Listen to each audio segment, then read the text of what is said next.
अस्सलाम वालेकुम, मैं हूं मोहम्मद हारिस। आप देख रहे हैं मेरा YouTube channel GPS new बुकनवाल।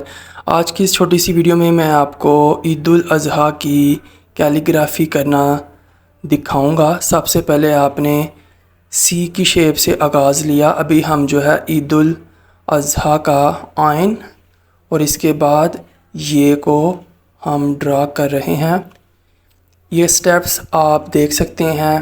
Slowly मैं वाइट बोर्ड के ऊपर ड्रा कर रहा हूँ। ईद के बाद हम नीचे 2 नुक्ते ड्रा करेंगे।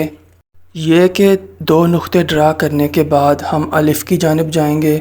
अलिफ़ के लिए सबसे पहले हम सीधी लाइन थोड़ी सी तिरछी होगी और इसी को हम डबल कर देंगे। ये अलिफ़ आपने चेक किया। इसी अलिफ़ की शेप को हम दोबारा ड्रा करेंगे और नीचे से हम लाम को थोड़ा सा आगे ले जाएंगे और नीचे एक कोना बनाकर ऊपर अलिफ़ की शेप दोबारा नीचे ला के उस कोने से मिला देंगे। दोबारा हम अलिफ़ से मिलती जुलती नीचे को शेप ड्रा करेंगे तो हमारा तकरीबन 80% हमारा हुरफ मुकम्मल हो गया है। ज़ुआत के लिए ऊपर थोड़ा बारीक और नीचे थोड़ा उसकी जो चौड़ाई है वह ज़्यादा होगी। ज़ुआत के बाद हम हे ड्रा करेंगे। हे के लिए आप चेक कर सकते हैं, मैंने ज़ुआत की आधी शक्ल के साथ इसका जोड़ किया।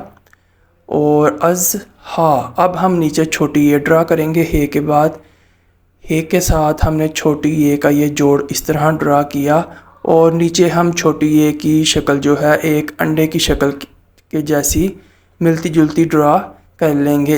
ये था हमारा आज का हुरफ ईद उल अज़हा। कैलीग्राफी और ड्राइंग की मज़ीद वीडियोस देखने के लिए मेरे चैनल को आप सब्सक्राइब कर लें, बेल आइकन पर टाइप कर लें। अभी तक के लिए इतना ही, मिलते हैं अगली किसी वीडियो में। अल्लाह हाफिज़।